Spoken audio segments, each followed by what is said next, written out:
Shalom, Bapak Ibu hadirin, selamat siang untuk yang berada di Indonesia, dan selamat malam untuk pembicara kita yang sudah bergabung langsung dari Amerika.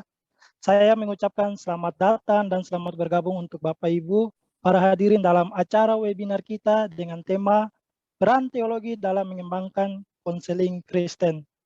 Puji syukur kita naikkan kepada Tuhan Yesus Kristus yang telah menolong kita sampai kepada acara ini berjalan. Saya mau menyapa yang terhormat Bapak pembicara kita, Pendeta Dr. Benyamin Suwandi Utomo, dan juga Dekan Fakultas Agama Kristen Universitas Kristen Immanuel Yogyakarta, Ibu Dr. Pujiati MPDK, dan juga saya menyapa Bapak Kaprodi Prodi Teologi Konseling Kristen Universitas Kristen Immanuel Yogyakarta, Pak Winardi Tarigan STH MTH.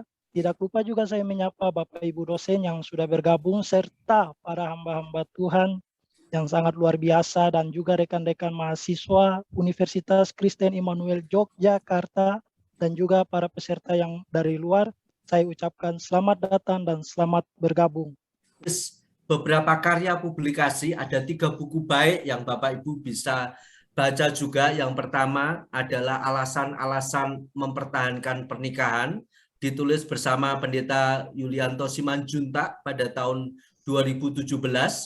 Kemudian menulis tentang pandangan konseling biblika versus integrasi pada tahun 2018, buku yang sangat baik. Dan yang ketiga yang ditulis tahun kemarin bersama dengan Pendeta Yulianto Simanjuntak adalah Menjadi Sesama Bagi LGBT. Kalau Bapak Ibu menginginkan buku-buku ini nanti bisa berhubungan dengan kami. 3 buku ini bagus sekali, menolong kita untuk memahami dunia konseling jauh lebih baik lagi.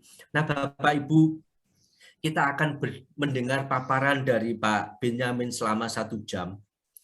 Tidak banyak. Oleh karena itu, apabila Bapak Ibu ada pertanyaan, buru-buru Bapak Ibu tulis di akun Zoom yang ada tulisannya pertanyaan. Tuliskan pertanyaan Bapak Ibu sehingga kami bisa rangkumkan menjadi satu untuk kemudian dijawab oleh Pak Ben bersama-sama. Jadi kemarin sudah ada beberapa pertanyaan dan kami sudah rangkumkan itu dan sudah serahkan kepada Pak Ben, tetapi saya rasa 1 jam ini tidak banyak. Oleh karena itu segera tuliskan pertanyaan Bapak Ibu di akun Zoom pertanyaan sehingga kemudian kami kompilasi, kami jadikan satu sehingga kita bisa lebih efektif untuk membagikan paparan ini menjadi lebih interaktif bersama dengan Bapak Ibu. Tidak berpanjang kata, saya rasa saya akan memberikan kesempatan kepada Pak Ben untuk memberikan paparannya. Dan nanti setelah Pak Ben berbicara selama 1 jam, kita akan break sebentar untuk berfoto. Jadi kita break sebentar berfoto, kemudian kita akan masuk ke dalam acara tanya jawab. Terima kasih Bapak Ibu, selamat menikmati webinar kita pada pagi menjelang siang ini. Mari Pak Ben, silakan. Selamat pagi, saudara-saudara yang dikasihi oleh Tuhan. Senang sekali saat ini kita bisa berjumpa kembali. Nah, kali ini saya akan membawakan satu topik, yaitu peran teologi di dalam perkembangan konseling Kristen. Saudara, apa sih yang membuat sebuah konseling itu bisa dikatakan konseling Kristen? Apakah karena konseling tersebut dilakukan oleh seorang konselor Kristen?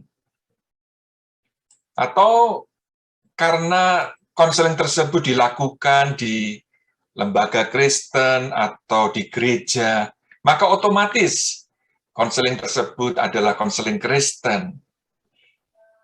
Atau saudara, oleh karena dalam konseling itu diawali dan diakhiri dengan doa, maka itu konseling Kristen. Atau karena di dalam konseling itu ada ayat-ayat Alkitab yang dikutip. Nah, banyak orang yang mengira karena konselingnya itu dilakukan oleh konselor Kristen, dilakukan di gereja atau di lembaga Kristen, ada ayat-ayat yang dikutip, ada doanya, maka itu adalah konseling Kristen.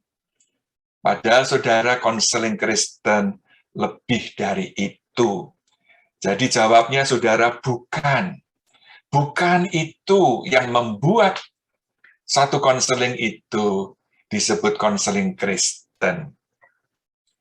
Saudara lihat di sini, yang membuat sebuah konseling itu, konseling Kristen adalah karena konseling tersebut didasarkan, kemudian dibangun, dan yang ketiga, dilaksanakan menurut teologi Kristen. Ya memang tentunya baik tadi ya, konselornya Kristen, ada doa, ada ayat-ayat Alkitab yang dibahas. Tetapi itu belum cukup, saudara. Nah, saya harap, saya berdoa kiranya melalui webinar ini, saudara memperoleh satu konsep yang jelas tentang apa itu konseling Kristen. Saudara, konseling Kristen memiliki karakteristik teologis yang berbeda dengan konseling umum atau kalau di Amerika disebut secular counseling. Jadi yang membedakan saudara bukan sekedar tadi ada doa dan sebagainya, tetapi karena dasar teologi yang dipergunakan. Juga bagaimana kita membangun konseling kita dan melaksanakannya. Itu yang membedakan konseling Kristen dengan yang lainnya. Sekarang kita lihat satu persatu. Konseling Kristen didasarkan pada penyataan khusus. Bukan pernyataan, tapi penyataan khusus atau wahyu dari Allah. Jadi ini fondasi, saudara, dari konseling Kristen. Konseling Kristen percaya penuh kalau Alkitab adalah firman Allah. Nah, di sini perlu saya tegaskan, kalau kita tidak percaya sepenuhnya bahwa Alkitab adalah firman Allah, maka kita tidak bisa mengatakan konseling kita berdasarkan Alkitab. Ya, jadi ini fondasi yang sangat mendasar di dalam konseling Kristen, di mana Alkitab yang menjadi dasar. Kenapa? Oleh karena kita percaya bahwa Alkitab adalah firman Allah, standar bagi kebenaran, standar bagi iman dan praktek kehidupan kita. Dengan dasar ini, saudara, misalnya, ya, pewahyuan tentang ketergantungan manusia pada Allah sejak penciptaan. Kita bisa memahami ini dari mana? Dari Alkitab, saudara. Bagaimana di dalam Kejadian 1 dan 2, saat sebelum Adam dan Hawa jatuh ke dalam dosa.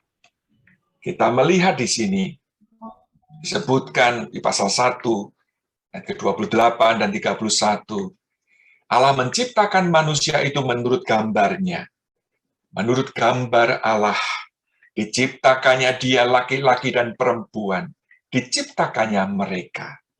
Maka Allah melihat segala yang dijadikannya itu sungguh amat baik. Saudara melihat di sini, menurut kesaksian Alkitab, manusia itu bukan produk perkembangan evolusi. Manusia adalah makhluk yang diciptakan oleh Allah. Jadi manusia tidak independen, saudara. Dia makhluk ciptaan. Di sini kita juga secara jelas melihat gender yang Allah ciptakan, yaitu laki-laki dan perempuan. Ini nanti saudara bisa melihat kaitannya dengan apa yang terjadi hari ini, khususnya di negara-negara barat, tentang masalah gender. Saudara, pada waktu Allah melihat apa yang dia ciptakan, Allah melihat, menyatakan baik. Tetapi setelah manusia diciptakan, maka Allah menyebut sungguh amat baik. Manusia diciptakan sebagai makhluk yang sempurna. Namun demikian, saudara, bukan berarti dia sudah komplit. Manusia tetap perlu diajar, dibimbing. Manusia perlu mengalami pertumbuhan. Dan sekali lagi, saudara, ingat, ini sebelum kejatuhan Adam dan Hawa.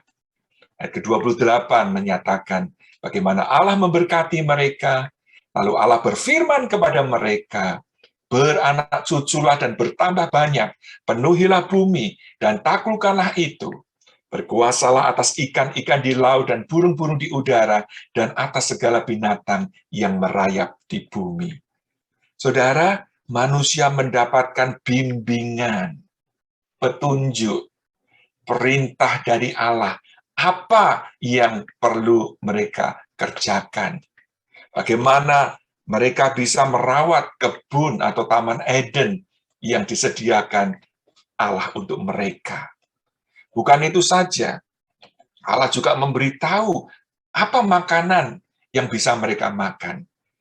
Lihatlah, aku memberikan kepadamu segala tumbuh-tumbuhan yang berbiji di seluruh bumi, dan segala pohon-pohonan yang buahnya berbiji, itulah akan menjadi makananmu.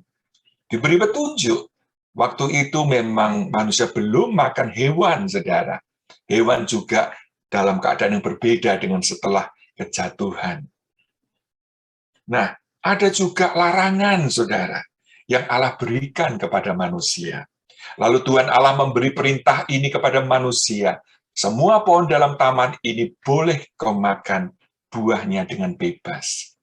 Tetapi pohon pengetahuan tentang yang baik dan yang jahat itu, janganlah kau makan buahnya. Sebab pada hari engkau memakannya, pastilah engkau mati. Saudara lihat di sini, sekali lagi, konteksnya manusia belum jatuh di dalam dosa. Manusia dalam keadaan yang sempurna, sebagai ciptaan Allah yang termulia. Namun demikian, toh manusia tidak bisa berdiri sendiri. Tuhan tidak mendesain manusia sebagai ciptaan yang otonom, yang terlepas dari diri Allah, Sang Pencipta.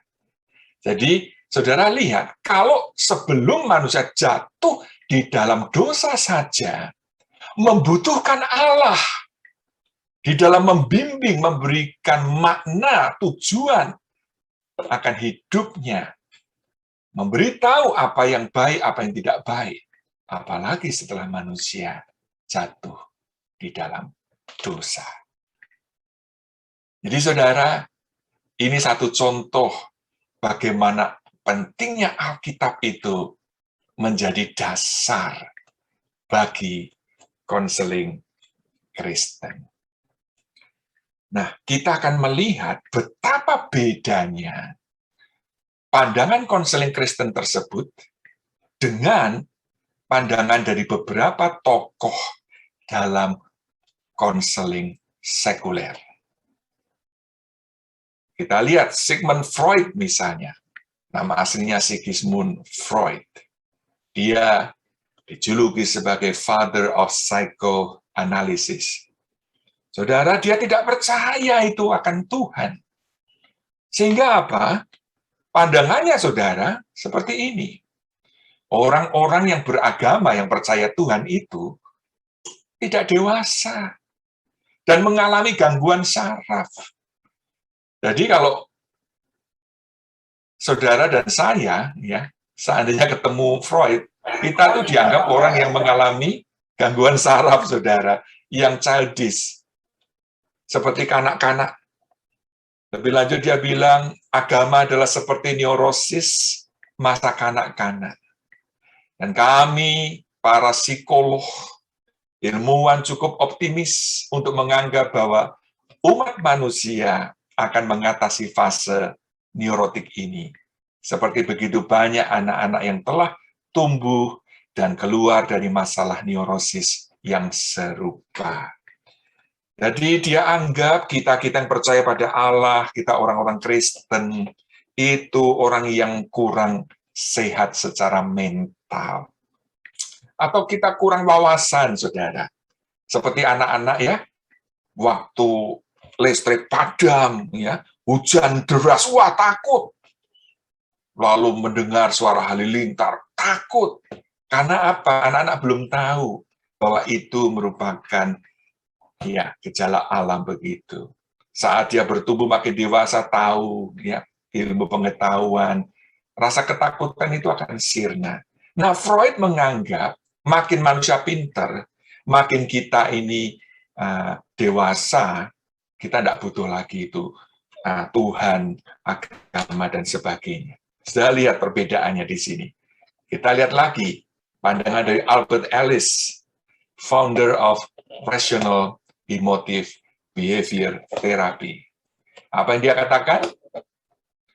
Agama pada intinya adalah semacam kepercayaan yang tidak dibangun berdasarkan fakta. Jadi dia tidak percaya itu kisah-kisah di Alkitab, itu semua mitos, saudara. Bahkan lebih lanjut dia ingatkan kalau agama itu merusak kesehatan mental. Dan orang-orang beragama merupakan orang-orang yang masokis, terganggu emosinya, keras kepala, neurotik, obsesif kompulsif, didorong oleh kecemasan, rasa bersalah, suka mengutuki diri, kaku, dan mengalami kesulitan untuk menerima ketidakpastian dalam hidup. Jadi bagi dia, kalau kita merasa bersalah, kalau kita mengatakan aku orang berdosa, itu orang yang mengalami gangguan, saudara. Tidak ada itu. Ya. Kita hanya kurang berani di dalam menghadapi kehidupan yang tidak pasti ini. Kita lihat lagi pandangan J.B. Watson, founder of behaviorism. Dia katakan, orang-orang cerdas tidak akan punya waktu dan ketertarikan pada sesuatu yang tidak ilmiah, seperti agama. Jadi saudara dan saya ini ya dianggap orang-orang yang bego, saudara. Kita lihat lagi Bruce Skinner, founder of the Experimental Analysis of Behavior.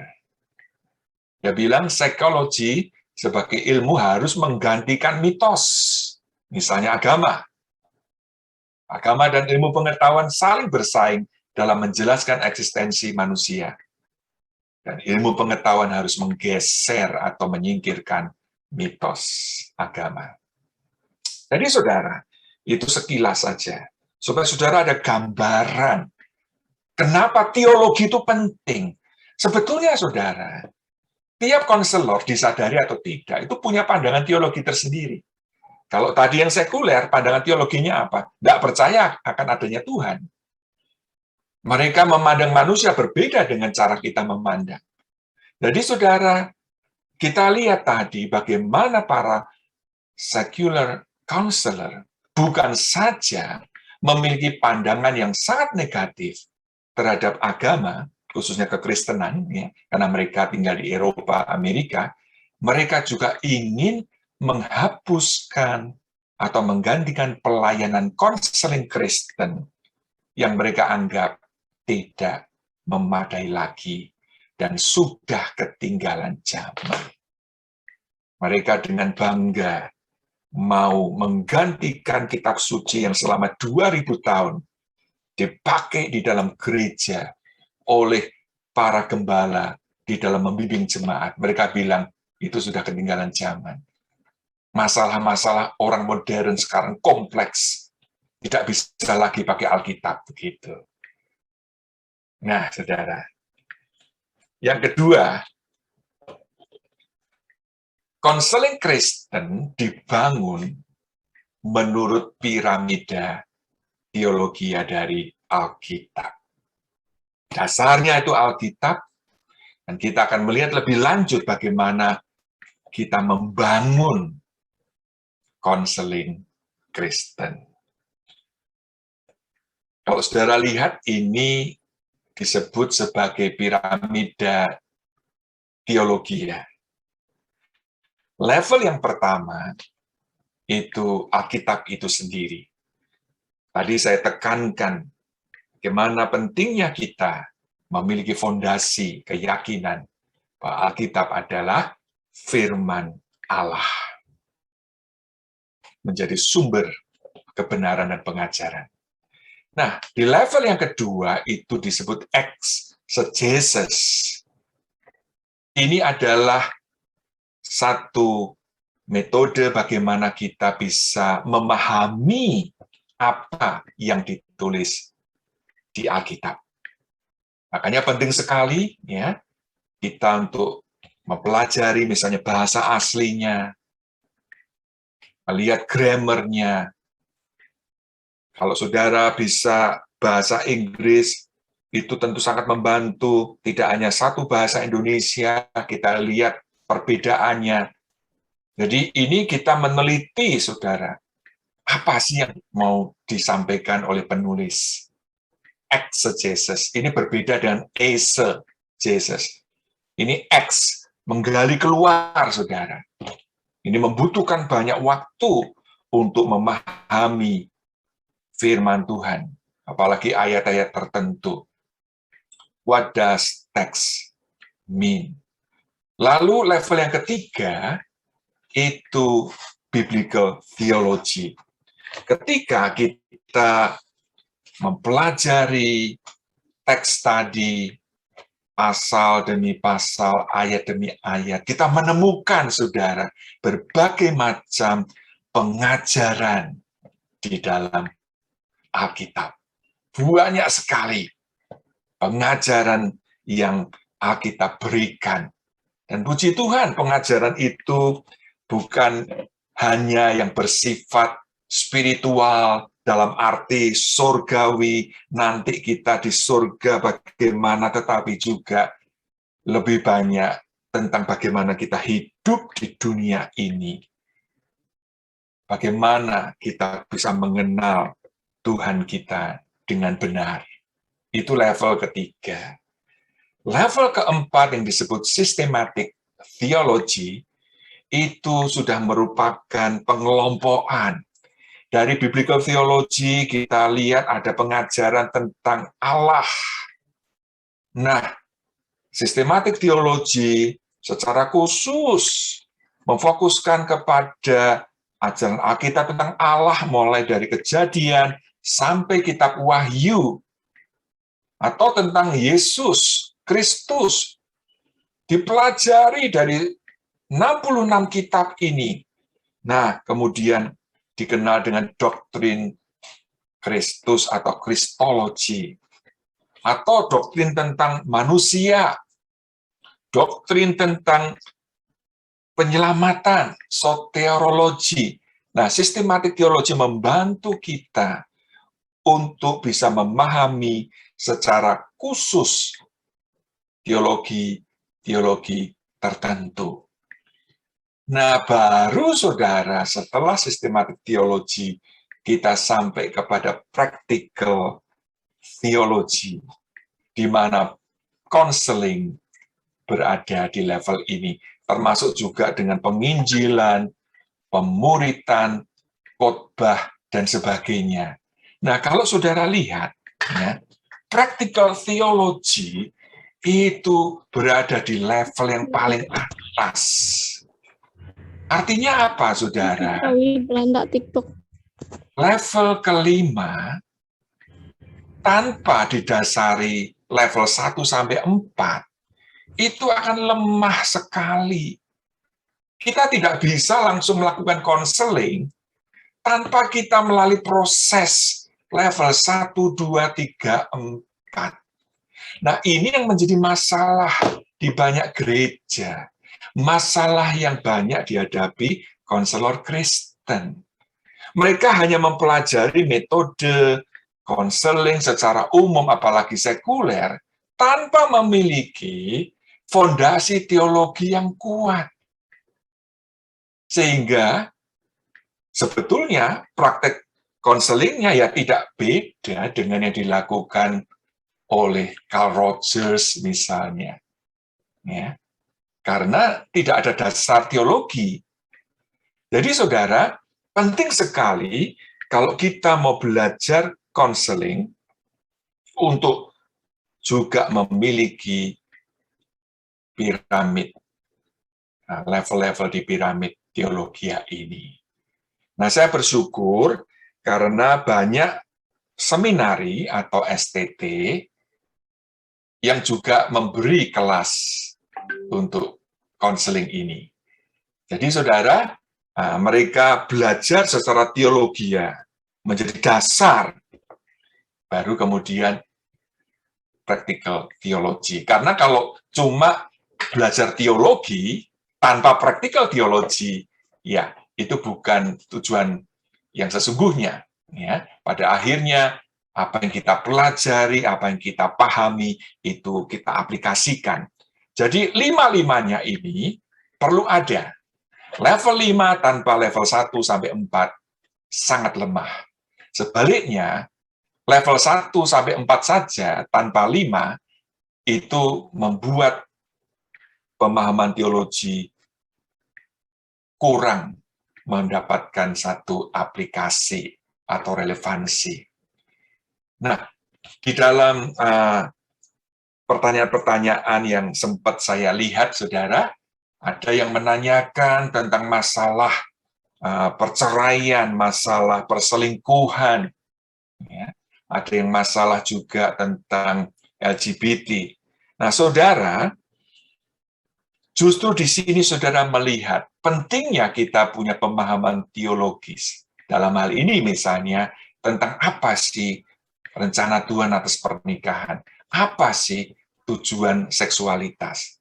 Dengan kita memahami pemahaman yang kuat, yang jelas akan ini, itu nanti di dalam konseling akan membantu kita untuk mengarahkan. Ya. Demikian juga di dalam khotbah-khotbah, saudara, kenapa banyak yang ini khotbah kan juga bagian dari practical theology, ya.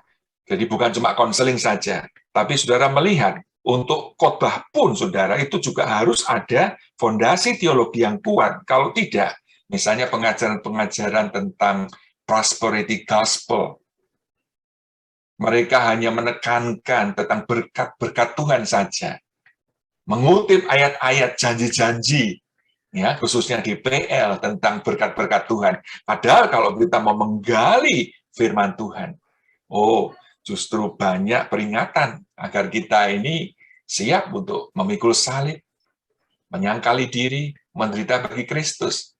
Jadi saya harap ini saudara jelas kenapa pentingnya kita memasuki tahap demi tahap.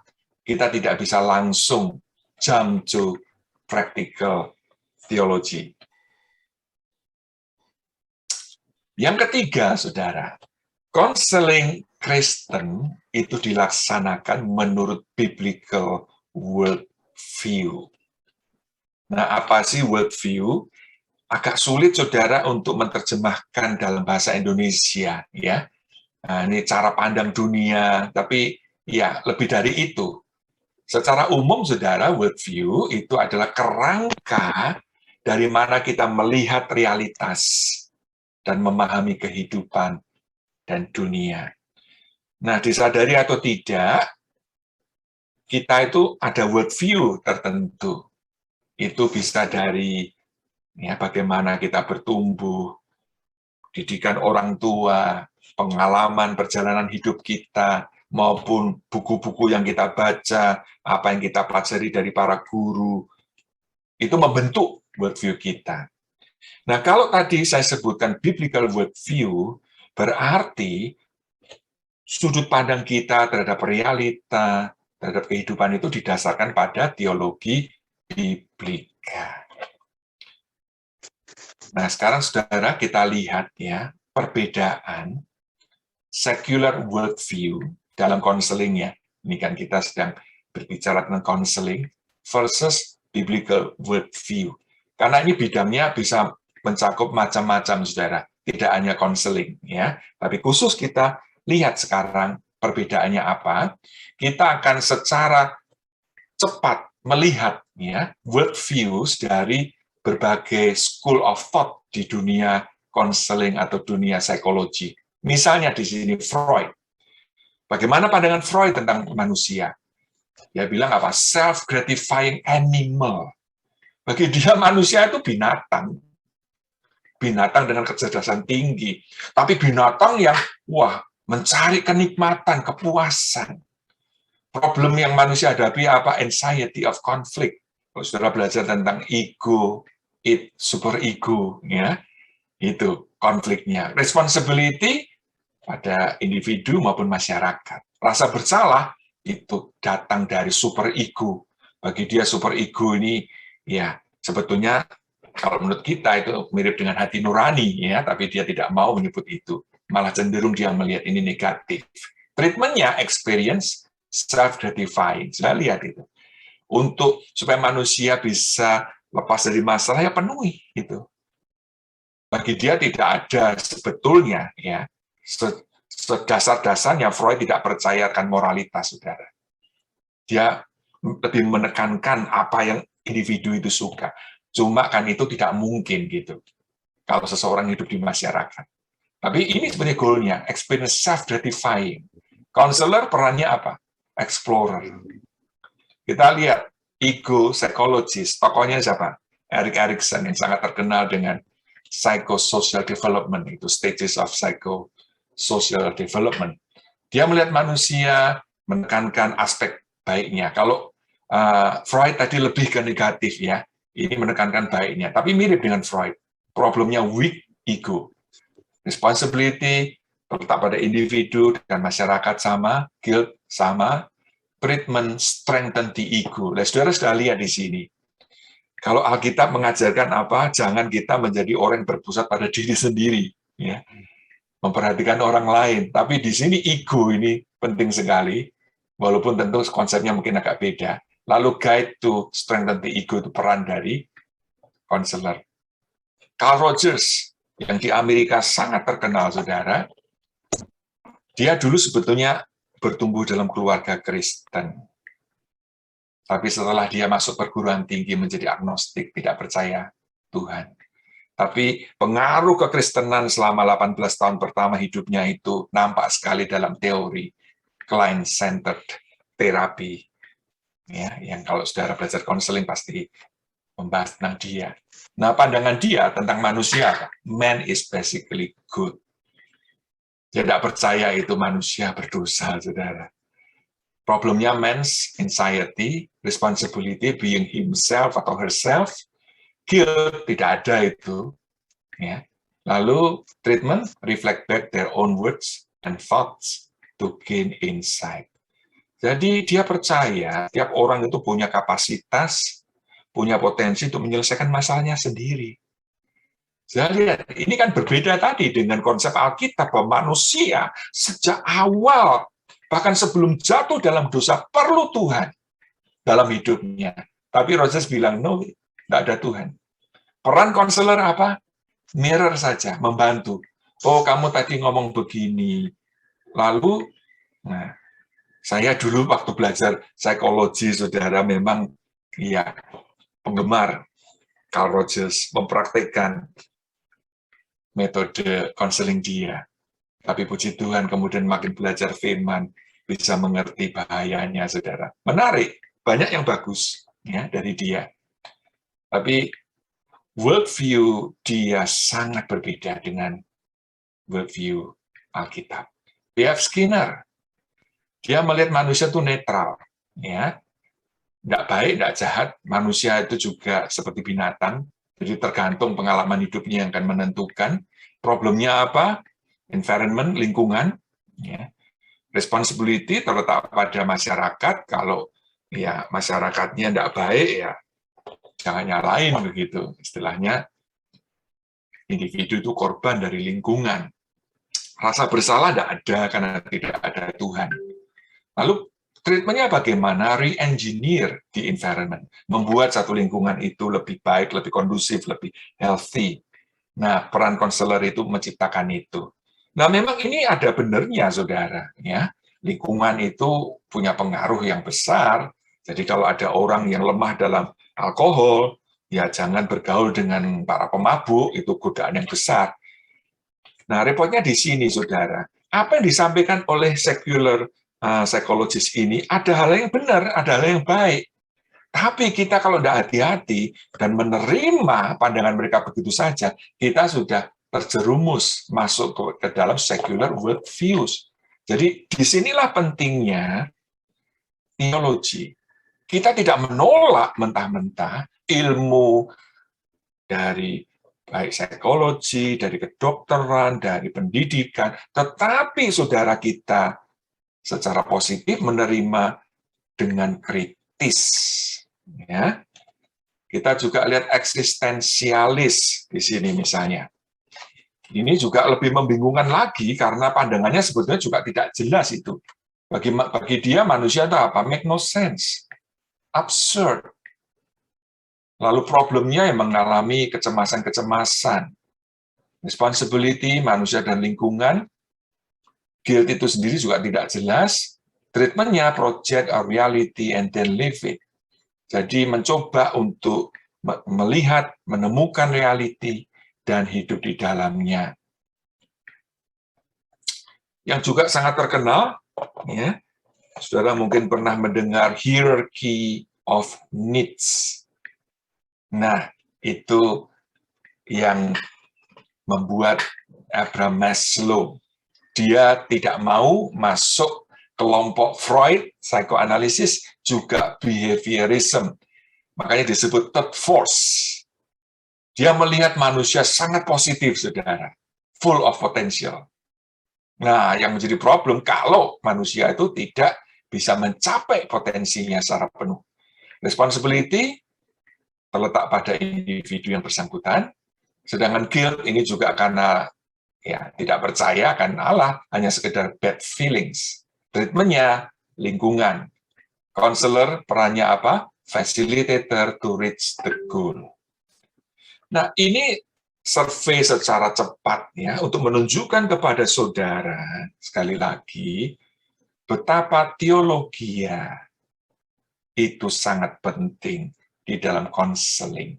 Seringkali orang Kristen, bahkan dosen-dosen konseling Kristen, hanya melihat, oh ini teori ini baik, teori ini menarik, teori ini efektif, tanpa mereka memahami worldviews dari tokoh-tokoh tadi, saudara. Nah, di sini saudara melihat betapa kita harus hati-hati untuk tidak menerapkan begitu saja teori-teori konseling mereka. Kenapa? Karena sangat berbeda dengan biblical worldview. Di dalam konseling ini misalnya, saudara. Kalau kita memiliki biblical worldview, kita akan tahu bahwa manusia itu adalah orang yang berdosa. Dan itu dinyatakan oleh Alkitab. Kita semua keturunan Adam dan Hawa lahir membawa benih-benih dosa. Roma pasal 5. Dan kita sendiri waktu bertumbuh, kita juga melakukan dosa. Roma 3 ayat 23. Jadi berbeda sekali tadi dengan mereka tidak percaya akan adanya Allah, tidak percaya juga bahwa manusia itu diciptakan sebagai gambar Allah. Problemnya apa?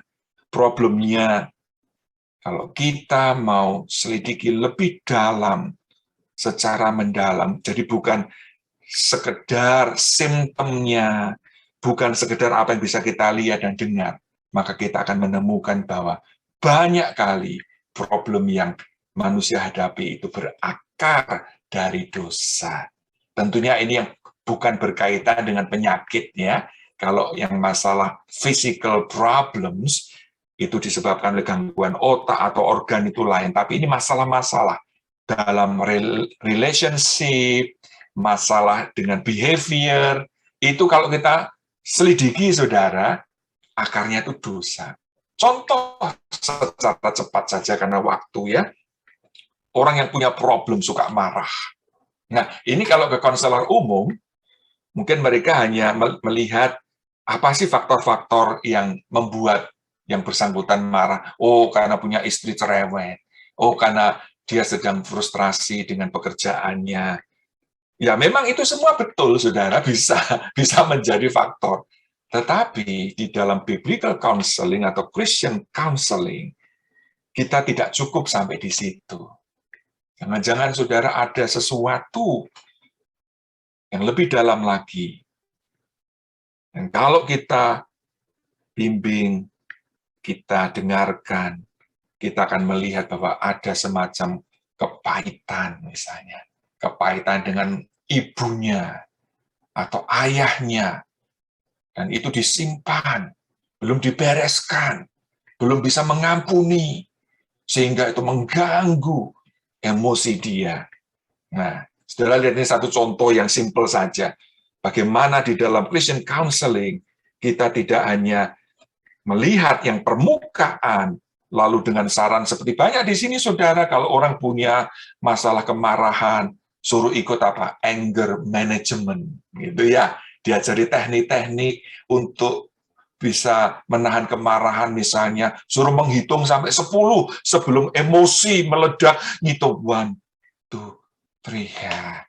Suruh tarik nafas supaya tenang. Ya memang itu membantu, saudara. Tapi itu tidak menyangkut akar permasalahannya. Oke? Nah, responsibility apa? Di dalam Christian counseling terletak kepada konseli. Kita memang ya bisa menghadapi masalah karena orang tua yang kurang mendidik, kurang mengasihi, atau lingkungan dan sebagainya, tetapi at the end, tanggung jawab itu terletak pada diri kita, saudara. Guilt jelas ada, itu satu hati nurani yang Tuhan karuniakan, ya. Kalau kita sudah melenceng dari rencana Tuhan, treatmentnya apa? Confession and repentance. Konselor perannya apa? Come alongside with God's Word and Holy Spirit. Bagaimana kita sebagai konselor Kristen membimbing konseli dengan bimbingan firman Tuhan dan kuasa Roh Kudus-Nya. Lalu ada satu hal lagi secara cepat ya, yang saya harap makin membuat saudara jelas memahami apa itu konseling Kristen, yang jelas berbeda dengan konseling umum. Ini dikemukakan di Dr. Stuart Scott. Saya lihat sumbernya sudah berbeda. Mereka dari human theories, pemikiran mereka, hasil pengamatan, ya, pengalaman mereka. Sedangkan kita dasarnya dari firman. Mereka tidak percaya Allah, kita percaya Allah. Mereka melihat manusia hanya sebagai makhluk material. Mereka tidak percaya manusia punya roh, kita holistik. Mereka juga melihat kehidupan manusia secara reductionism, kita constructionism. Contohnya saudara soal seks. Bagi mereka, seks itu ya seperti orang makan, ya. Selera. Tiap orang bisa beda-beda seleranya, ada yang ya sama pasangan bisa terima, tapi kalau sudah bosan ya enggak apa-apa. Itu sekedar aja kepuasan fisik begitu misalnya.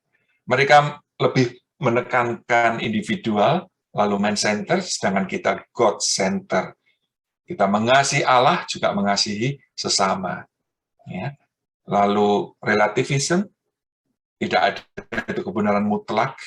Pragmatism, tidak ada itu salah benar, yang penting bermanfaat, mendatangkan hal yang positif. Nah, kita lebih dari itu, kita menekankan apa? Absolutism, firman Tuhan sebagai sumber kebenaran, ya atau tidak, benar atau salah. Mereka mengejar kepuasan, kenikmatan dunia, kita menekankan ketaatan kepada Allah. Mereka lebih cenderung untuk victimism. Ya kita korban, ya sudah, mau gimana lagi. Tapi kita menekankan dengan pertolongan Tuhan, kita bisa bangkit, kita bisa berubah, tidak ada excuse. Lalu Gnosticism, mereka percaya hanya orang-orang tertentu yang mendapatkan pengetahuan khusus, tetapi kita tahu bahwa Tuhan mengaruniakan pengertian kepada kita yang mau belajar. Jadi ini saudara lihat sekali lagi ya tentang perbedaannya. Nah, satu bidang konseling yang saya mau siarkan di sini yang jelas-jelas hanya ada di dalam konseling Kristen adalah yang bersangkutan dengan hati manusia. Saudara, saya boleh dikata belajar psikologi itu selama 3 tahun, ya. Tapi tidak ada satupun tokoh-tokoh psikoterapis yang membahas tentang masalah hati.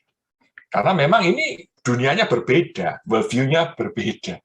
Tapi di dalam konseling Kristen, ini justru penting sekali. Saya tidak tahu, saudara bisa lihat kursor saya, tidak mau saya dia kursornya.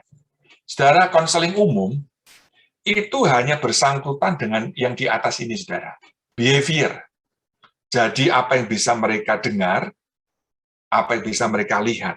Nah, memang saudara, itu memang ya, memang konseling kan memang ya memperhatikan itu semua, tetapi saudara lihat, firman Tuhan pun mengingatkan, misalnya di sini yang atasnya behavior ya, Matius 12 ayat 34.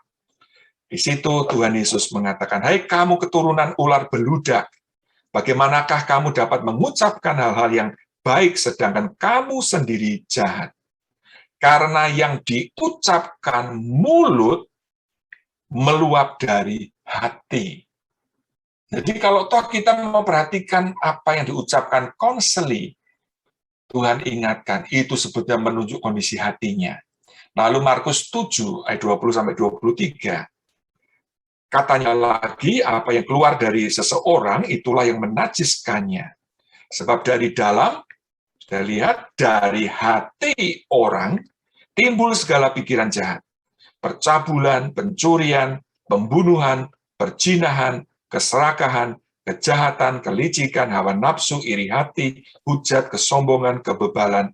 Semua hal-hal jahat ini timbul dari dalam dan menajiskan orang. Jadi saudara, apa kata firman Tuhan? Kalau kita mau melakukan konseling, jangan hanya terpancang kepada outer man atau outer woman saja. Bahkan juga perasaan yang dia tunjukkan.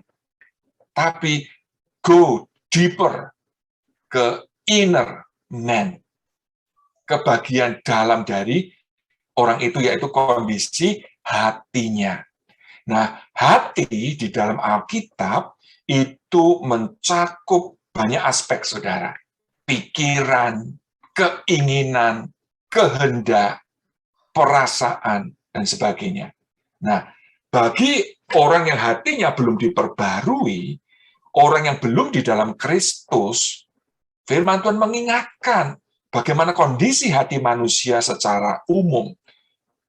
Genesis 6, ini Kejadian 6 ayat 5. Ketika dilihat Tuhan bahwa kejahatan manusia besar di bumi, dan bahwa segala kecenderungan hatinya selalu membuahkan kejahatan semata-mata, maka tinggal dengan orang tua. Menurut kami itu tergantung umur berapa. Ya, tolong untuk di mute ya. Ada peserta yang mungkin kelupaan.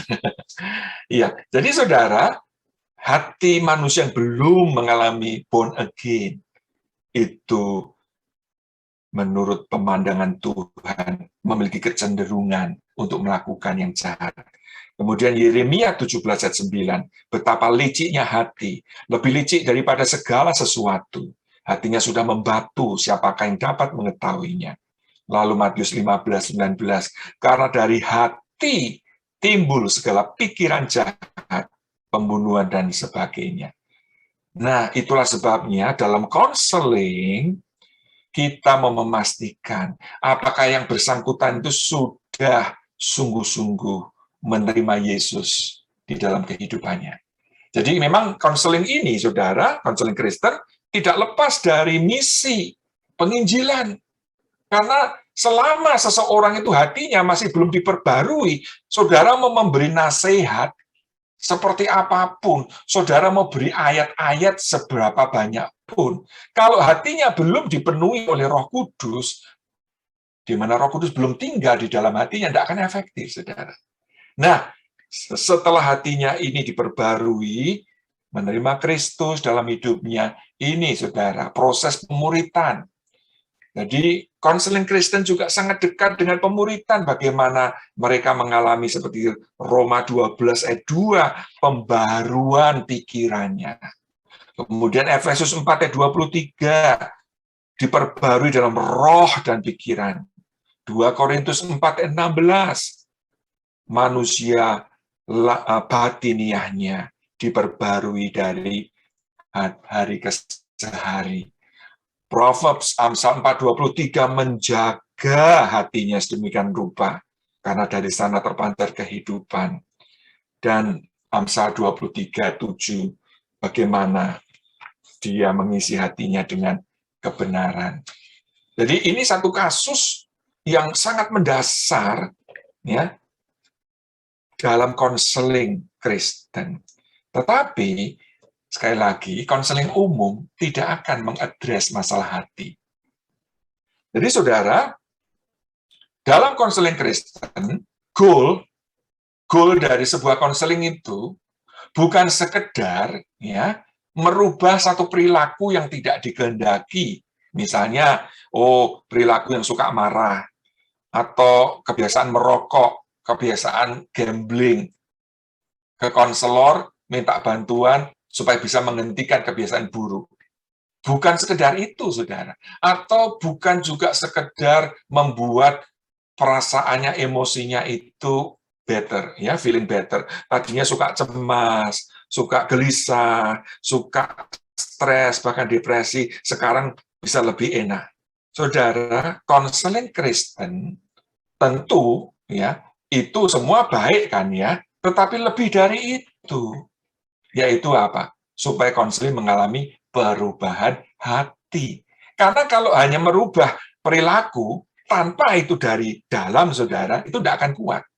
Tapi kalau perubahan itu dari dalam, itu akan mendatangkan satu perubahan yang betul-betul nyata.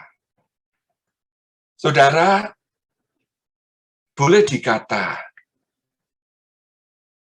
J. Adams, yang baru meninggal, saudara, hampir 1 tahun yang lalu. Ini yang paling berjasa di dalam pengembangan konseling Kristen. Ya, dia tidak menyebutnya waktu itu sebagai konseling Kristen, tetapi Nouthetic Counseling yang kemudian tahun 94 menjadi Biblical Counseling. Kenapa saya katakan? Oleh karena dia ini yang boleh dikata pertama kali melihat secara sadar, sungguh-sungguh akan bahaya dari secular counseling yang tadi kemukakan oleh tokoh-tokoh ateis, humanis, liberal, yang tidak percaya kepada Alkitab, yang menentang kekristenan, yang bahkan juga melawan Tuhan. Nah, saudara, dia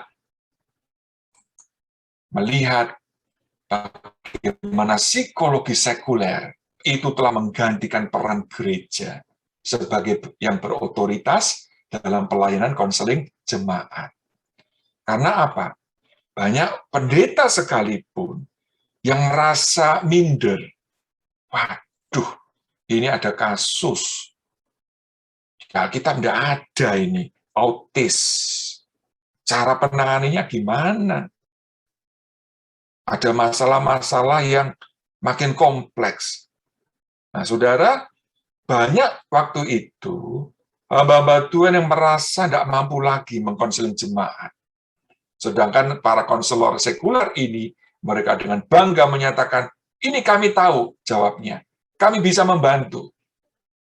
Nah, sehingga tahun 60-an itu, saudara, 1960-an, makin banyak, saudara, gereja yang merangkul secular counseling ini tanpa kritis, menerima begitu saja, bahkan mengajarkan itu, mempraktikkan itu dalam konseling jemaat.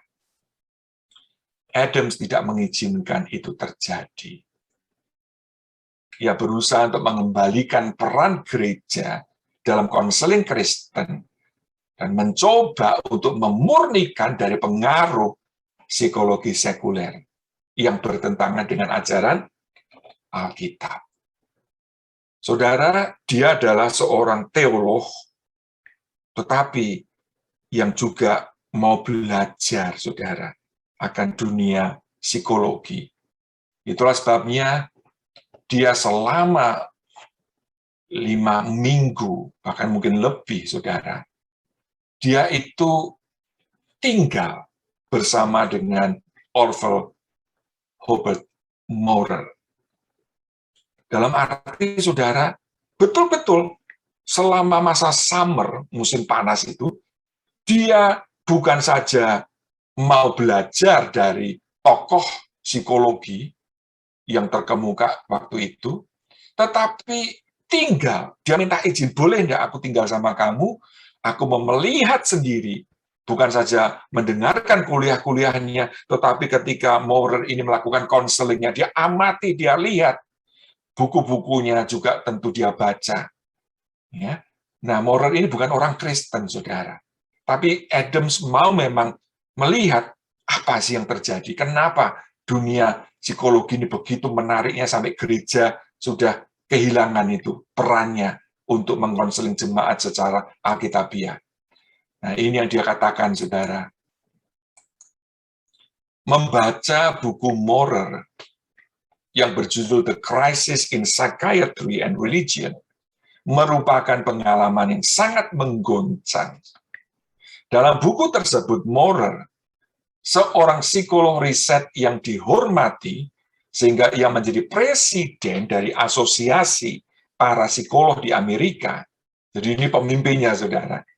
Karena terobosan dia dalam teori belajar, menantang dunia psikiatri, menyatakan kegagalannya.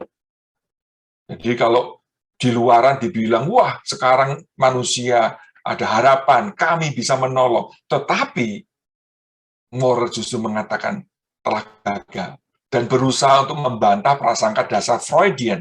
Bahkan Maurer sendiri juga tidak setuju dengan teori-teori Freud. Nah, saudara, Maurer juga menegur para konselor Kristen konservatif dengan pertanyaan, apakah orang-orang Injili telah menjual hak kesulungan mereka demi semangkuk kacang merah psikologis yang kacau? Nah, rupanya dia mengenal cerita Yakub dan Esau, di mana Esau menjual hak kesulungannya demi semangkuk kacang merah, tetapi ini dikaitkan dengan kacang merah psikologis yang menurut Maurer kacau. Jadi Maurer ini justru, dia bukan orang Kristen, mempertanyakan pada orang-orang Kristen yang tidak lagi mempercayai Alkitab, malah mengembrace begitu saja, secara tidak kritis, pandangan-pandangan psikologis yang banyak kekacauan, saudara. Yang masing-masing mengklaim dia yang benar. Nah, memang, saudara, sampai hari ini itu ada ratusan macam pendekatan terapis yang masing-masing mengklaim yang paling efektif. Jadi, jangan saudara kira di dunia konseling itu ada kesepakatan, saudara. Pengikutnya Freud, of course, memandang psikoanalisis itu paling mendalam, konseling yang betul-betul efektif untuk menyelesaikan masalah. Tapi yang behavioris yang bilang, apa itu? Konseling sampai bertahun-tahun, nggak ada kemajuan. Yang praktikal dong. Jadi mereka sendiri saling bertentangan, saudara. Nah, di situ Adams melihat bahwa ternyata dari dalam dunia konseling sendiri yang sekuler itu tidak ada kesepakatan, ada kekacauan. Nah, dia kemudian melihat bahwa banyak konselor Kristen tidak menyadari itu, saudara.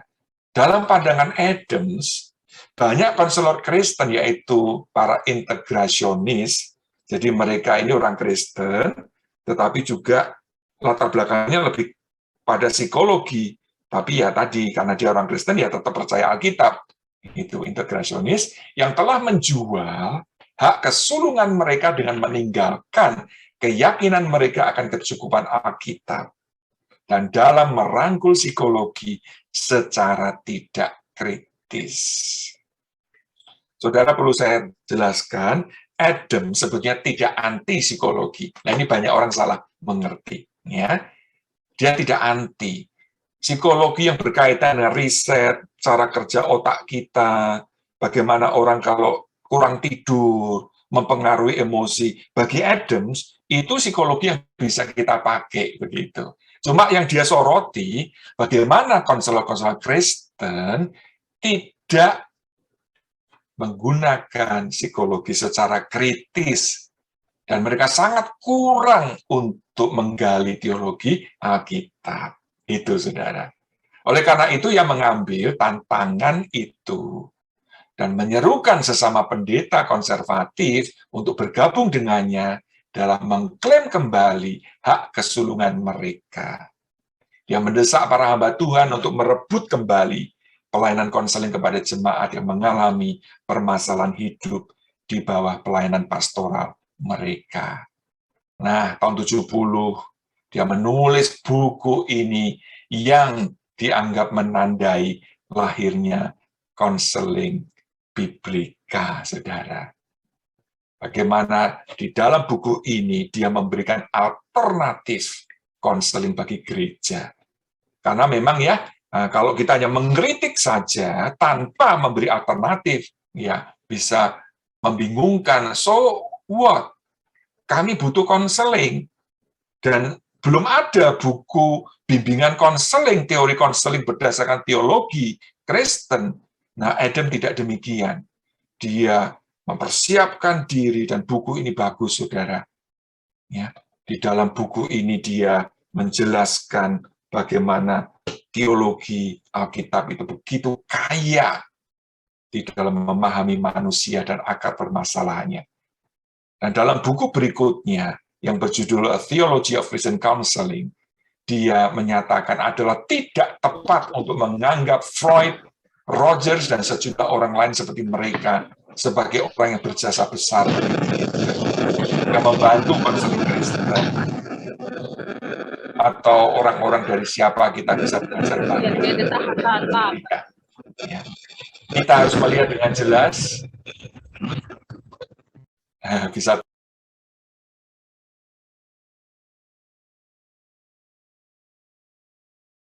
Maaf Pak, ketutup Pak, maaf Pak. Pak Ben ketutup. Nah, suaranya Pak Ben ketutup, minta maaf Pak.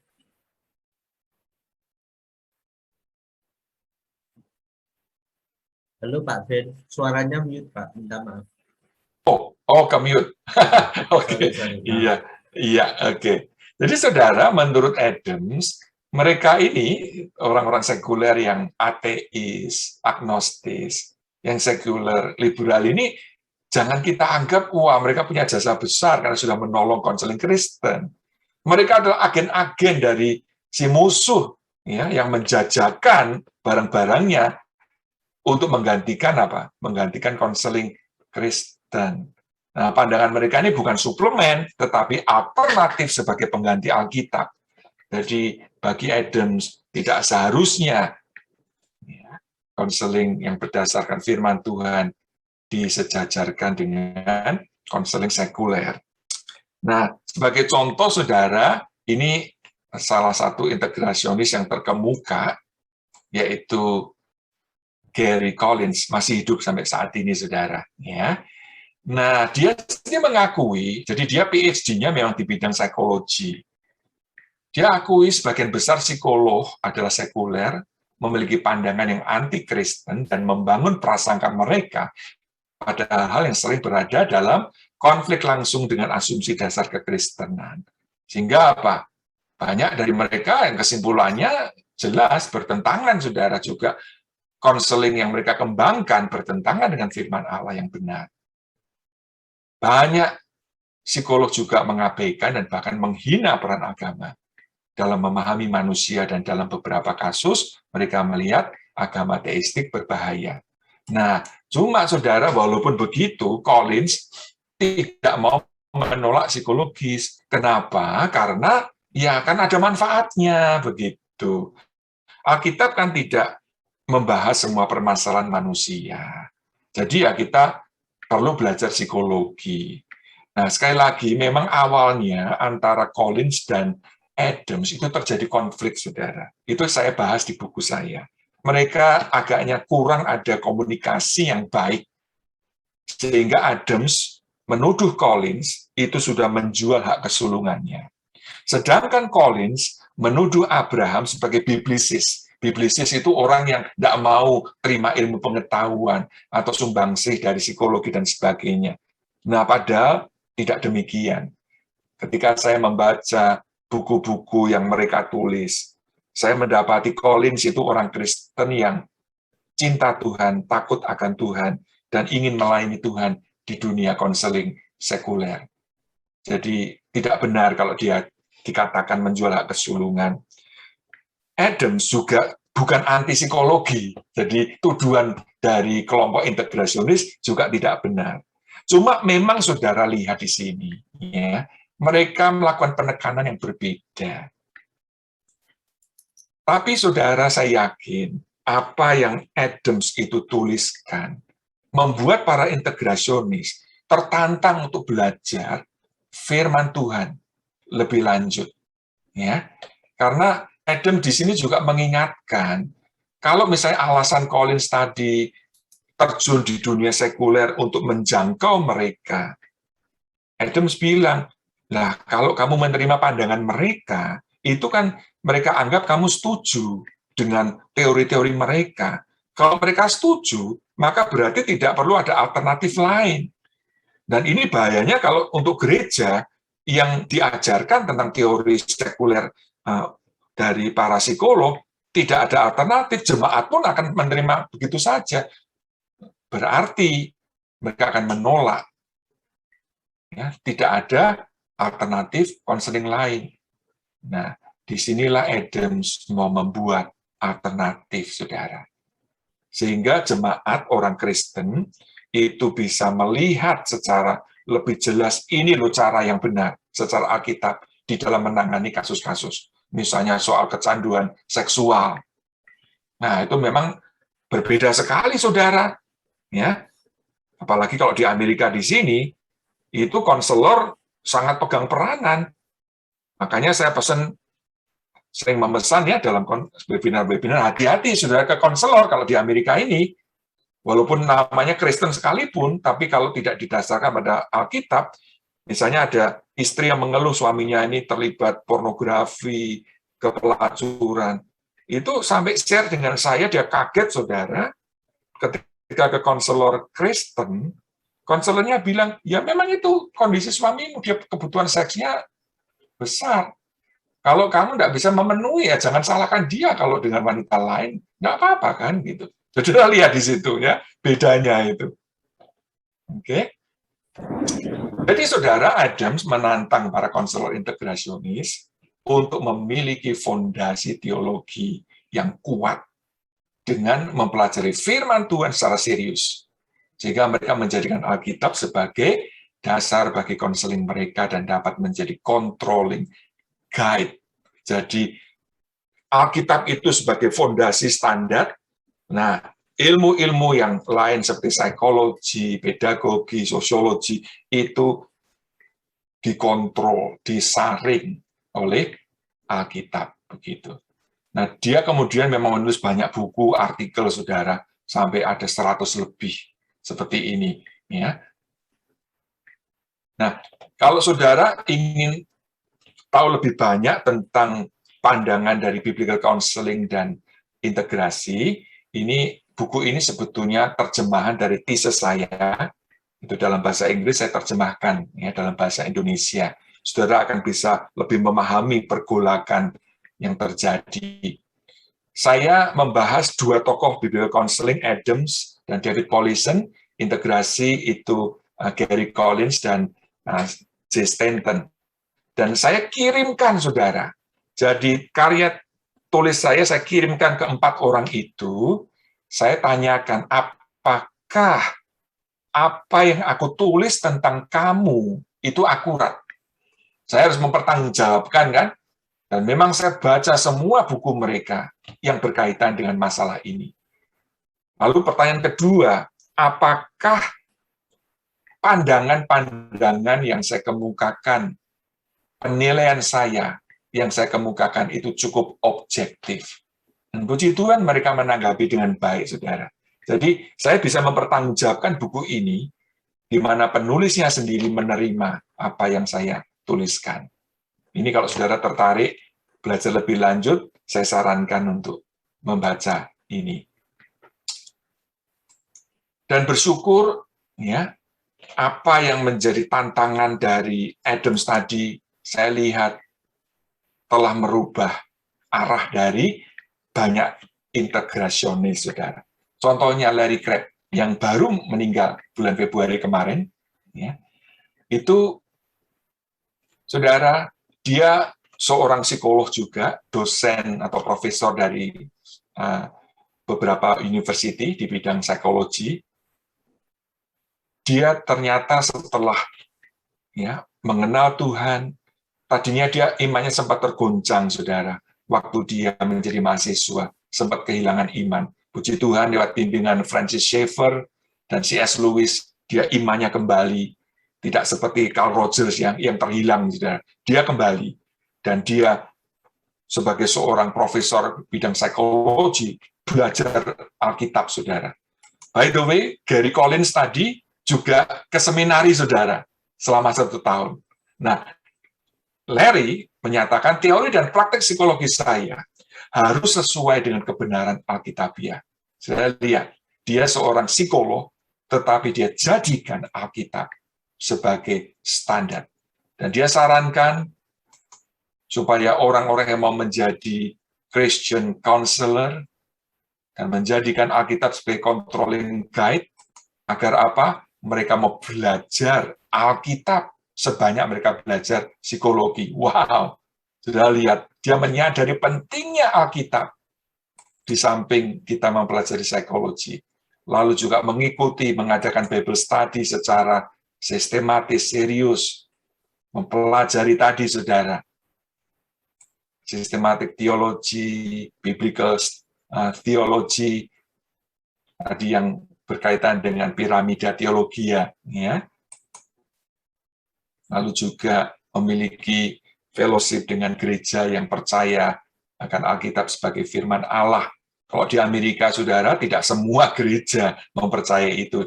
Dia tekankan ini. Dan dia sendiri menulis banyak buku konseling justru dari apa? Perspektif Alkitab sebagai dasarnya. Gary Collins juga menulis buku Christian Counseling. Dia belajar psikologi, dia memang dalam membahas masalah-masalah gangguan jiwa, pertama dari segi medis, dari segi psikologis, tapi juga dari segi biblika. Jadi, saudara, puji Tuhan, ya, Christian Counseling mengalami perkembangan. Namun, saudara, bukan kita tidak boleh puas sampai di sini, karena masih banyak masalah yang perlu kita mencari tahu dasar-dasar teologisnya. Nah, itulah yang juga mendorong saya menulis buku ini. Ini buku yang pertama, saudara. Di mana di sini saya lebih menekankan aspek teologis, sedangkan Pak Yulianto aspek praktis dalam konseling. Di sini, saudara, saya sarankan para hamba Tuhan, konselor, untuk bisa belajar tentang apa sih tujuan pernikahan. Ada yang menanyakan gimana Pak menangani kasus perselingkuhan, perceraian. Nah, di buku ini saya tekankan itu pengajaran Alkitab, teologi Alkitab tentang pernikahan, tentang seksualitas, maupun juga perceraian. Sebetulnya boleh atau enggak sih orang Kristen itu bercerai? Jadi, kalau saudara memang mau belajar mengenai masalah ini, saya harap buku ini bisa membantu. Lalu juga tentang masalah seksualitas atau penyimpangan seks, khususnya dalam masalah homoseksualitas. Saudara, hari ini menyedihkan banyak pendeta bahkan, dan dosen-dosen sekolah teologi, bahkan yang di Indonesia, yang sudah berani menyatakan bahwa homoseks itu normal. Praktek homoseks itu bukan dosa. Nah, di buku ini saya tekankan dari segi teologis. Sekali lagi kalau Pak Yulianto dari segi praktisnya, saya teologis, apa sih sebetulnya Alkitab ajarkan tentang hubungan seks dengan sejenis? Apakah memang seperti kata revisionis, gereja selama ini sudah salah memahami? Alkitab itu tidak melarang sebetulnya hubungan seks dengan siapapun, asal didasari dengan kasih. Wah, saudara, itu ada penulis yang mengkoreksi penafsiran gereja selama ini yang menentang praktek homoseks. Nah, secara teologi ya, di buku ini saya bahas. Saudara, kiranya apa yang kita sudah bersama-sama ikuti ini bisa membantu memberikan pengertian kenapa teologi itu begitu penting sebagai dasar kita melakukan teologi konseling, juga bagaimana kita membangun dan melaksanakannya. Saya sudahi sampai di sini. Sekarang mungkin kesempatan kalau ada yang bertanya lebih lanjut. Terima kasih Pak Ben. Wah, ini sebetulnya kuliah 1 semester tapi diborong 1 jam. Jadi pasti Bapak Ibu akan merasa kayak dipres dan penuh dengan banyak pertanyaan yang muncul. Saya tidak berani komentar banyak karena saya rasa ruang pertanyaannya harus ke Bapak dan Ibu. Tapi Pak Ben, menarik sekali. Tadi kita sudah belajar banyak bahwa konseling Kristen didasarkan pada Alkitab.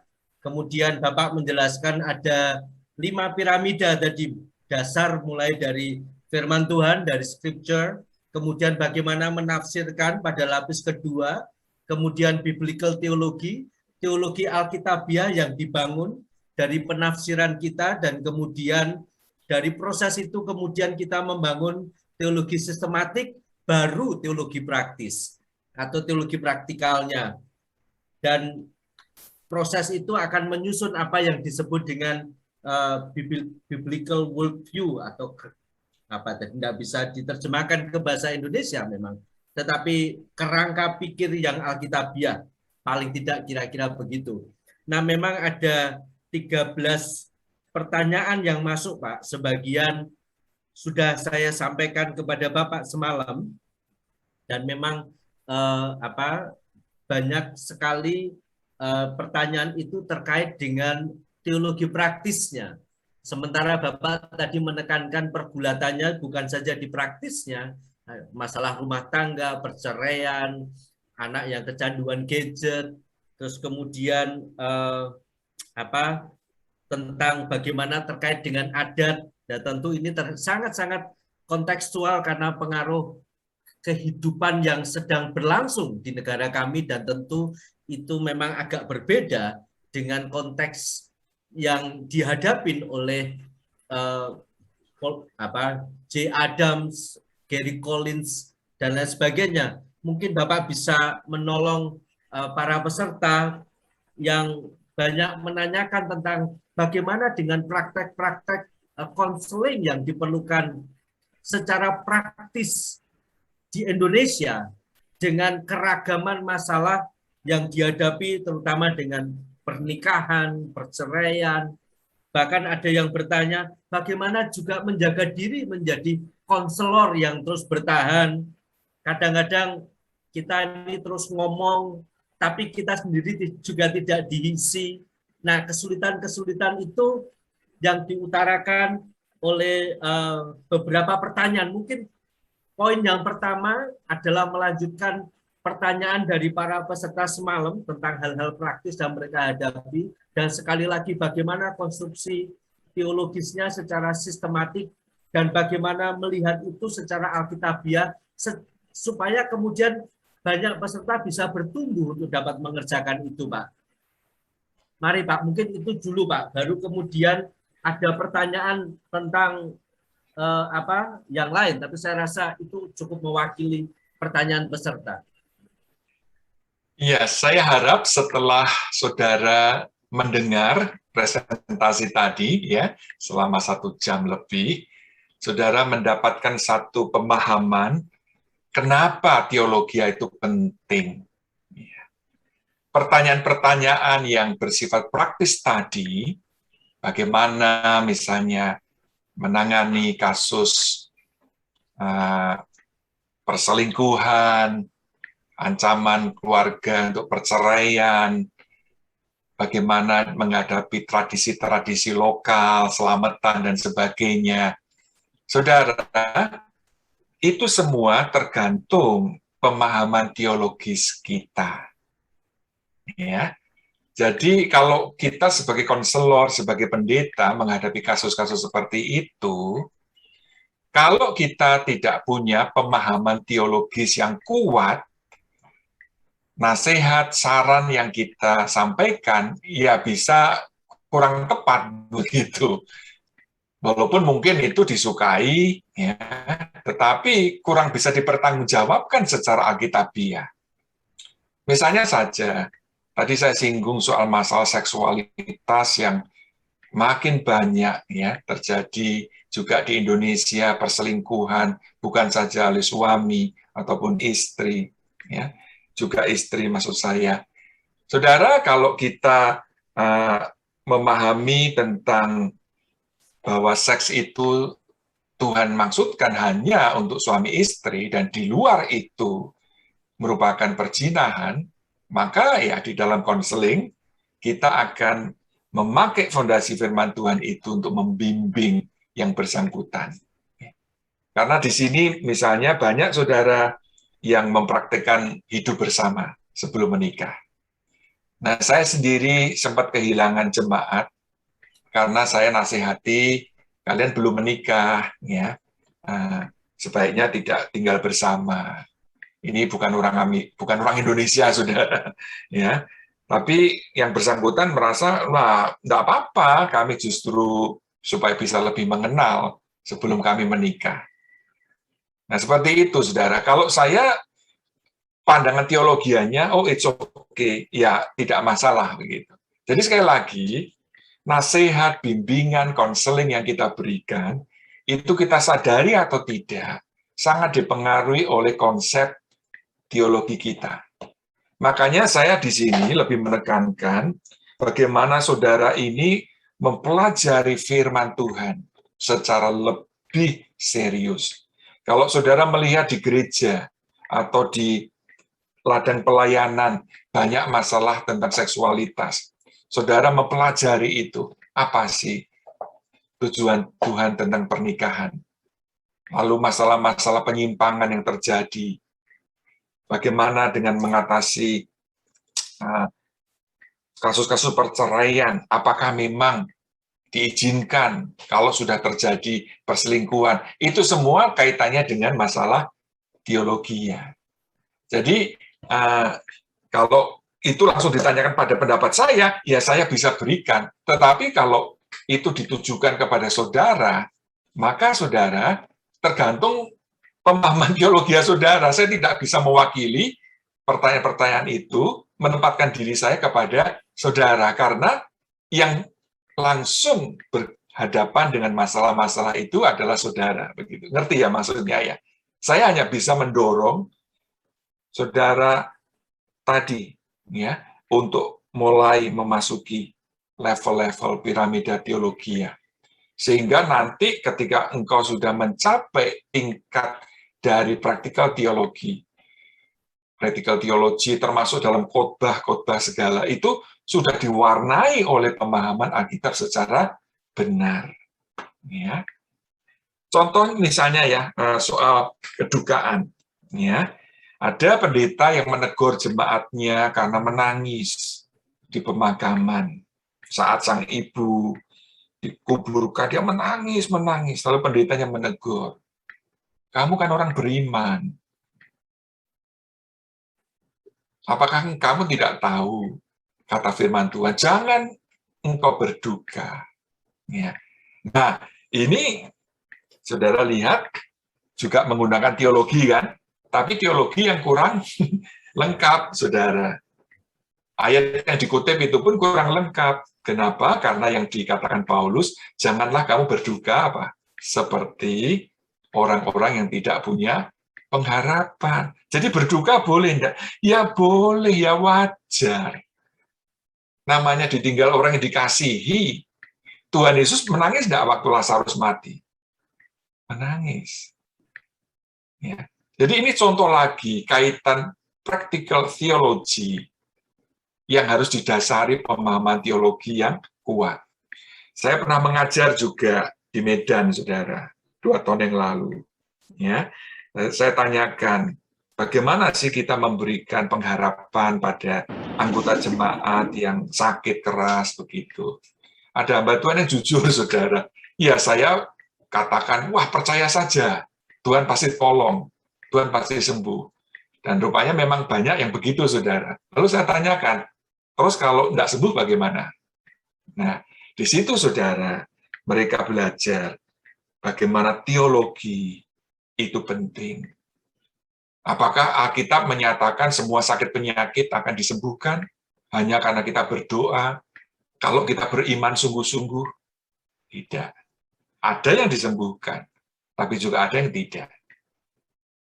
Jadi ini contoh-contoh bagaimana practical theology harus didasari teologi yang benar. Nah, saya bersyukur di Ukrim, ya, ini juga menjadi bagian yang penting dalam konseling Kristen, sehingga saudara juga mau dan didorong untuk mempelajari bidang teologi ini. Jadi, itu prinsip yang saya mau sampaikan, sedangkan untuk yang praktikal, kembalinya itu ke pemahaman teologis kita. Ya. Kalau saudara mau tanyakan secara konkret tentang tradisi-tradisi, ya tergantung ya tradisi tentang apa. Misalnya kalau selamatan begitu ya, kelihatannya ada ya Binduka yang menanya tentang itu ya. Nah, kalau itu yang saya lakukan dulu waktu di Indonesia, saudara, misalnya ada jemaat atau siapa begitu ya minta dilayani, misalnya 7 harinya atau 40 harinya, ya. Saya tahu itu tidak benar kan secara teologis. Kan Alkitab menyatakan apa? Pada hari orang itu mati, rohnya sudah langsung menuju ke tempat yang Allah tentukan. Contohnya siapa? Penjahat di sebelah Yesus yang bertobat. Yesus katakan apa? Hari ini juga kamu akan bersama dengan aku di Firdaus. Lalu tentang kisah Lazarus dan orang kaya, itu juga mereka rohnya tidak gentayangan ke sana kemari, nunggu 7 hari, nunggu 40 hari, tidak langsung menuju ke tempat masing-masing. Jadi secara teologi saya tahu itu tidak benar. Nah, sekarang cara konselingnya gimana? Apakah saya menolak? Nah, saya katakan begini, ini share aja ya. Saya katakan pada keluarga, saya jelaskan, Bapak Ibu tahu kan ya, kalau roh orang yang mati, apalagi sudah mati di dalam Tuhan, itu berada bersama dengan Tuhan. Jadi kalau ini diadakan 7 harinya, 100 harinya, begitu ya, itu bukan untuk mendoakan arwahnya, bukan untuk yang sudah meninggal, tetapi untuk mengenang misalnya, ya. Lalu juga kesempatan untuk PI. Nah, mungkin ada tetangga, ada famili yang belum di dalam Tuhan, itu kesempatan untuk kita memberitakan firman Tuhan, bagaimana keselamatan yang pasti sudah dikaruniakan Tuhan Yesus bagi yang percaya kepadanya. Jadi ini satu kasus tadi misalnya tradisi. Jadi tergantung saudara, ya. Lalu bagaimana juga pendekatan kita itu penting. Kita perlu bijaksana. Kalau toh itu tadi misalnya tidak sesuai dengan firman Tuhan pun, kita juga pendekatannya perlu bijaksana. Untuk tidak langsung, wah itu sesat, itu salah. Ya, bukan begitu juga. Nah, di sini memang pendekatan konseling ini penting ya untuk kita pelajari. Baik. Terima kasih Pak Ben. Bapak Ibu saudara-saudara sekalian, panitia memberikan link presensi untuk Bapak Ibu isi sehingga nanti bisa menolong kami untuk membuatkan sertifikat. Minta tolong supaya Bapak Ibu dapat mengisinya dengan lengkap dan benar sehingga akan memudahkan kami untuk bisa menyusun sertifikat buat Bapak Ibu dan saudara sekalian.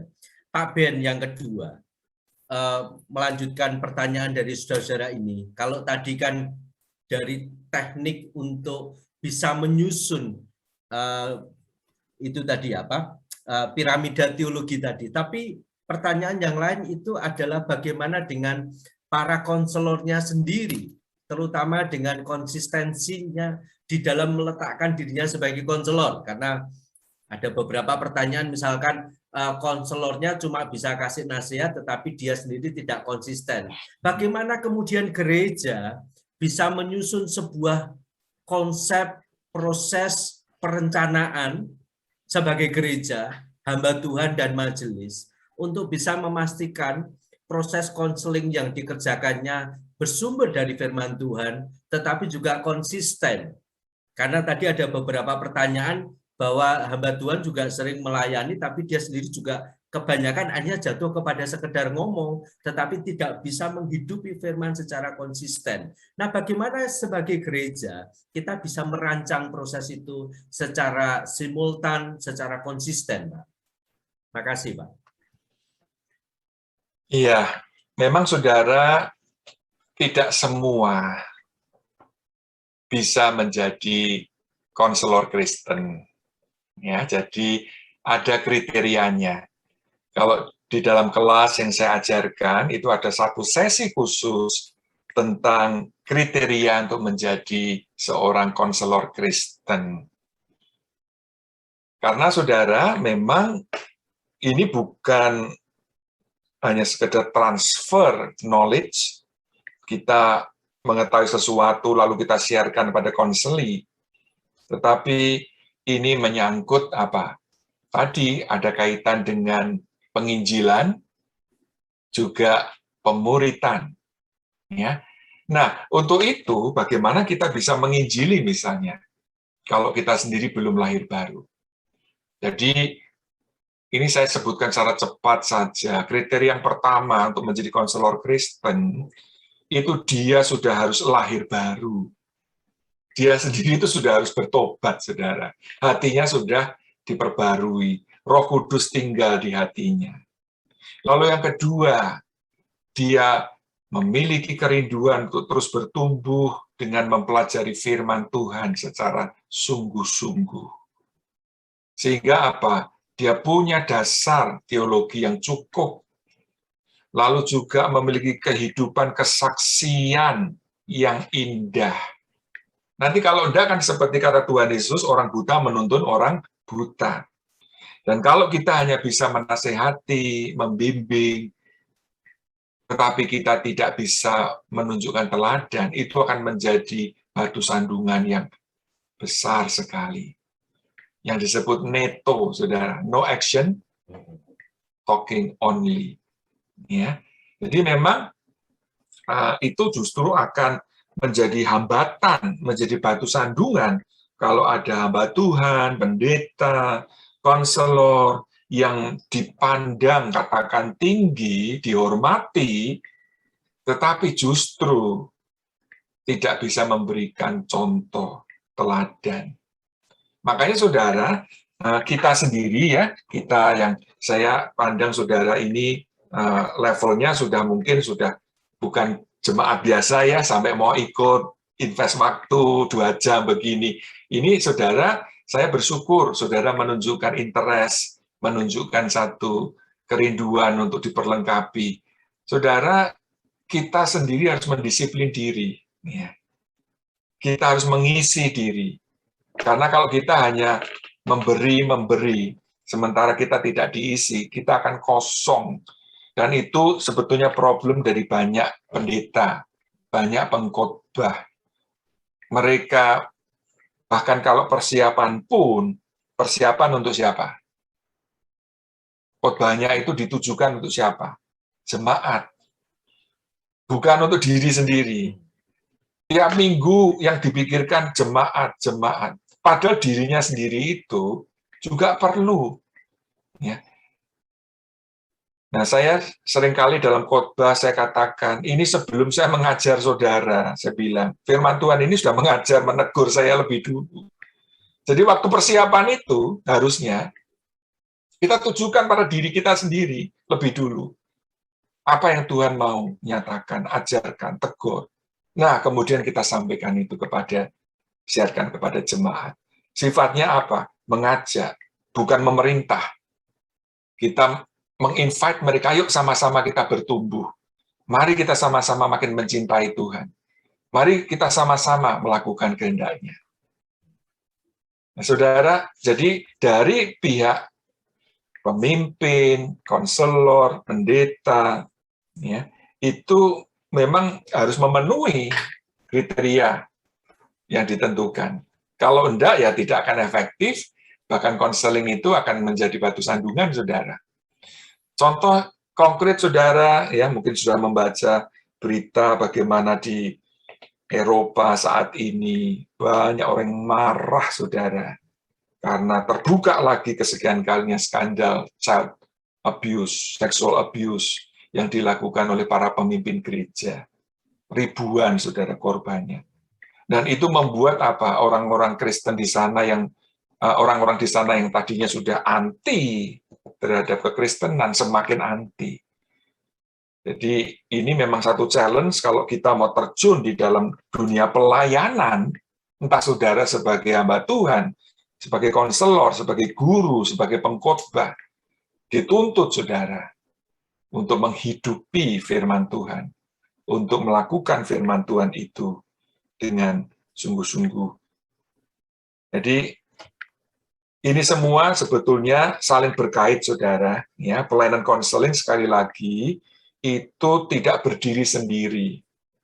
Konseling ini merupakan salah satu saja bagian pelayanan dari gereja. Nah, dalam gereja itu kan banyak, saudara, pelayanan. Pengajaran, pemuritan, penginjilan, apalagi ya, banyak hal yang lain yang bisa kita lakukan, termasuk konseling bersama-sama, gitu. Ya, oke.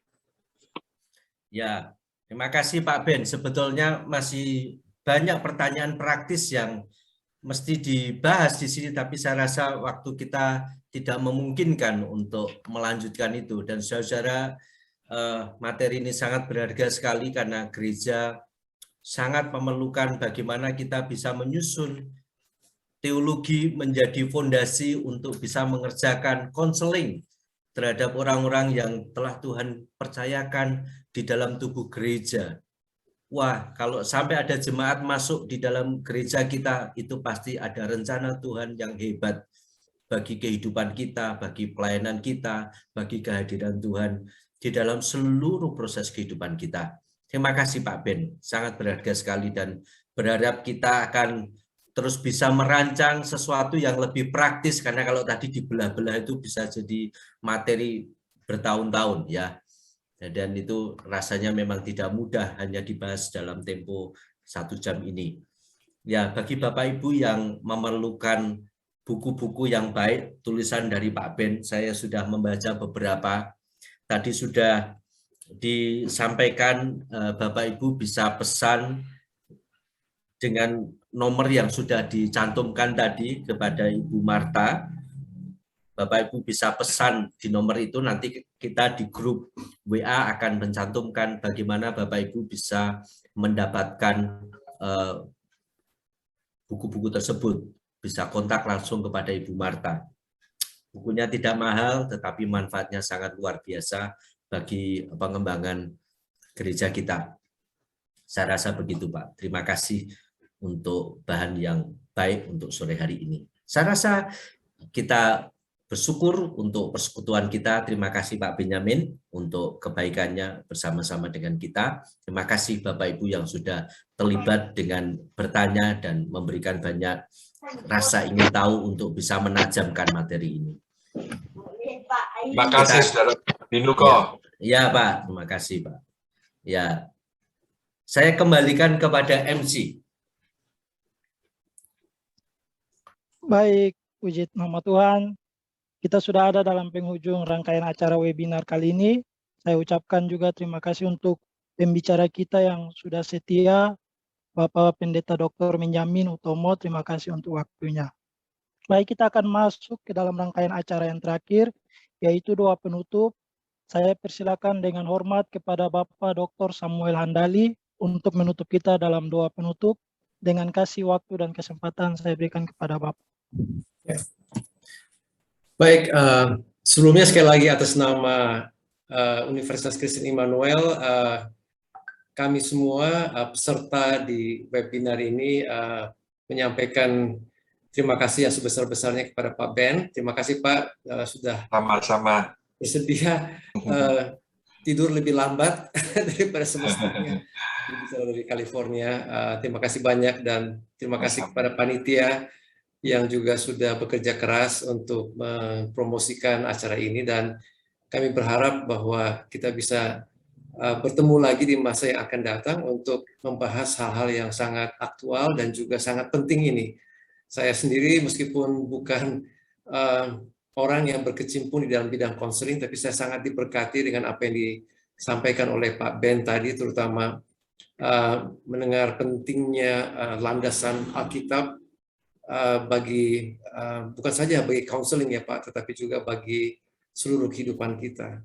Jadi itu saya kira penekanan yang tidak habis-habisnya yang disampaikan oleh Pak Ben, dan kita senang sekali diingatkan, kita beruntung sekali terus diingatkan karena dunia ini berusaha untuk membuat itu menjadi luntur, dan terima kasih sekali. Mari kita tutup webinar ini di dalam doa. Tuhan, terima kasih sekali lagi karena firman Tuhan adalah cukup dan pas bagi kehidupan kami, tidak saja menjanjikan kehidupan kekal, apa yang terjadi nanti, tetapi juga memperlengkapi kami sebagai umat manusia, sebagai anak Tuhan khususnya, untuk hidup di dalam dunia ini sesuai dengan kehendak Tuhan, dan untuk hidup di dalam dunia ini menjadi saluran berkat, menjadi terang, menjadi garam bagi dunia ini dan juga bagi orang-orang di sekitar kami.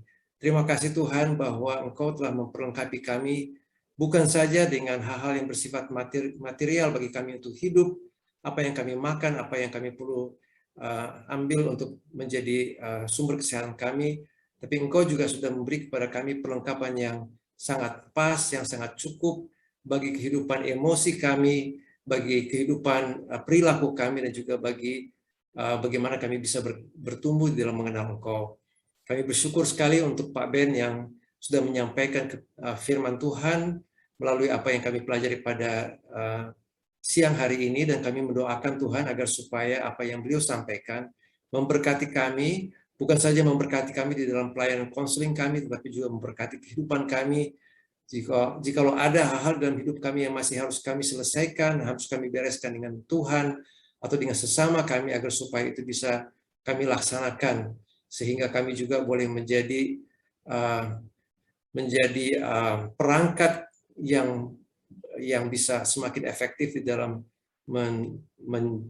menjadi alat untuk mengkomunikasikan kemuliaan Tuhan di sekeliling kami. Kami serahkan keluarga Pak Ben, istri dan anak-anak ke dalam tangan Tuhan, supaya Tuhan memberkati beliau dan keluarga, dan juga memberkati kami semua, memberkati semua peserta seminar bersama keluarga dan pelayanan mereka, agar supaya kami semua dalam tubuh Kristus ini menjadi berkat bagi sesama kami dan mempermuliakan nama Tuhan. Di dalam nama Tuhan Yesus Kristus kami berdoa. Amin. Amin. Terima kasih. Amin. Ya. Terima kasih untuk Bapak Dr. Samuel Handali yang sudah menutup kita dalam doa penutup. Sekali lagi kami mengucapkan banyak terima kasih kepada Bapak Pendeta Dr. Benjamin Pukromo yang sudah memberikan berkat, membawakan materi, memperlengkapi kami untuk memperkuat dasar teologi kami untuk menolong mereka di luar sana. Dan juga saya memberkati. Terima kasih Pak. Saya juga dan bersama tim panitia mengucapkan terima kasih untuk Bapak Ibu rekan-rekan dosen dan juga para hamba-hamba Tuhan yang sudah ikut berpartisipasi dalam acara webinar Peran Teologi dalam Pengembangan Konseling Kristen dari awal sampai berakhirnya masih tetap stay. Terima kasih, dan juga untuk rekan-rekan mahasiswa yang turut bergabung juga dalam acara webinar ini. Kami mengucapkan banyak terima kasih, sehat selalu di sana. Tuhan Yesus memberkati kita semua. Selamat siang dan selamat malam. Shalom.